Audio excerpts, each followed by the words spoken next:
Hey everyone, this is Jack speaking. Today we'll be exploring NFTs and what exactly are they. Before we do that, I want to let you know about the cryptocurrency we have been populating, which is called Blockmason Credit Protocol or BCPT for short. If you know nothing about it, simply watch the channel's trailer video and you'll know what our goal is and what we're achieving together as an army. Currently, we're growing our Telegram group, so if you want to join us there, just check the description of this video and you'll find a link for it. Now let's get back to what NFTs are. Since everything becomes more digital, there is a need to replicate some of the properties of physical items like scarcity, uniqueness, and proof of ownership. A non-fungible token, or NFT, is a non-interchangeable unit of data stored on a blockchain, a form of digital ledger that can be sold or traded. NFTs can only have one official owner at a time and they are secured by the blockchain.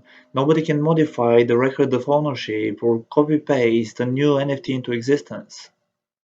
Non-fungible is an economic term that you could use to describe things like your furniture, a song file, or your computer. These things are not interchangeable for other items because they have unique properties. Fungible items, on the other hand, can be exchanged because their value defines them rather than their unique properties. For example, Ethereum or British pounds are fungible because one Ethereum or one British pound can be exchanged for another one Ethereum or another one British pound. Types of NFT data units may be associated with digital files such as photos, videos, and audio. Because each token is uniquely identifiable, NFTs differ from blockchain cryptocurrencies such as Bitcoin. NFT ledgers provide a public certificate of authenticity or a proof of ownership, but the legal rights conveyed by the NFT can be uncertain. NFTs do not restrict the sharing or copying of the underlying digital files, do not necessarily convey the copyright of the digital files, and do not prevent the creation of NFTs with identical associated files. This basically means that you can copy the exact same file and create a completely identical NFT with almost no effort whatsoever. For an image, this can be done as easily as a simple screenshot. Okay, maybe not identical because you're going to lose some of the resolution, but this is not the point. NFTs are tokens that we can use to represent ownership of unique items. They let us tokenize things like art, collectibles, and even real estate. I do find NFT art is quite of a nonsense to be honest, because what possible value could something have which can be recreated with a single screenshot? Many argue the screenshot example is comparison to taking a picture of Mona Lisa for example, but Mona Lisa is a painting, a physical object, one of a kind, which has absolutely nothing to deal with creating an exact same copy of a digital file. Nobody can click a few buttons and recreate the exact same painting of Mona Lisa, can they? Does taking a picture of it create an identical physical object like Mona Lisa? It doesn't, does it?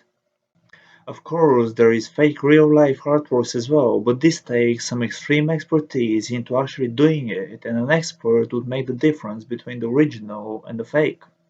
While with NFTs, let's say it's not a screenshot. Let's say you use the exact right software to download the digital file to the last pixel, which means you would have two absolutely identical digital files. So nobody would actually be able to make the difference between this one and that one. NFTs lack the physical part, so to me personally, paying a lot of money for something just so I can say I own this, while I could have made an absolutely indistinguishable copy of it, is an absolute utter nonsense. They argue the value of the indistinguishable copy, but to me personally, they're absolutely the same, so I don't see the reason to pay a ton of money for it. While others seem to find value in it because some people will spend a lot on NFT artwork. The highest amount paid up until the moment of shooting this scene of the video for NFT art is standing at the astonishing $69 million. The piece is called Every Day is the First 5,000 Days. Anyway. You, any mom, any sister, any job, any broke ass car, and that's what you call art. Fuck you, any friends that I'll never see again. Well, to me personally, NFTs do have value is in the metaverse itself, as properties and objects, etc., are NFTs. There, along with the metaverse itself, they do have some significant value for our future, but as I said in the last video, the metaverse is still light years away from being developed on the level it should be on.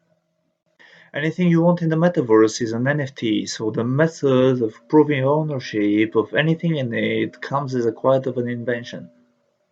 Please pause this video and hit the like button as it helps me tremendously to build this channel. Also, if you don't have a portfolio but you want to start building such, or you do have a portfolio but you're not happy with your current broker, have a look down in the description. The exchanges you see there are trustworthy and they charge fair fees. Depending on which one of them you decide to go with, they might even give you a welcome bonus. Or you can go with all of them, as I always advise all traders and investors to use at least a few exchanges for an extra layer of safety. As with every new significantly important invention, soon we see super rich popping up, and NFTs are no exception. The first billionaires in the field are David Finzer and Alex Attallah, the co-founders of New York City-based blockchain startup. Users of their peer-to-peer platform can create, buy, and sell NFTs, while the platform takes 2.5% cut from each sale. Bottom line, they don't care which idiot spent $69 million on a digital file, they just take their cut. A recent funding round valued the company at $13.3 billion, up from $1.5 billion just 6 months ago. Forbes estimated that the founders, who both have 18.5% stake in the company, are worth around $2.2 billion each. But they're not the only ones who made a lot of money from NFTs. Even children became millionaires out of the blue, creating and selling their work. This 12 years old artist has made $1.6 million from her NFT collection, probably even more at this point. One of the plus sides of NFT art is that unlike real life art, creators of NFT can set royalty amount that they can receive. Generally though, an NFT will attract a royalty of between 5 to 10%. There are a few things which creators will need to consider before deciding on their royalty amount. If it's too high, it might become an issue. This means that from every next sale they will collect a royalty between 5 and 10% from the value their artwork has been sold for.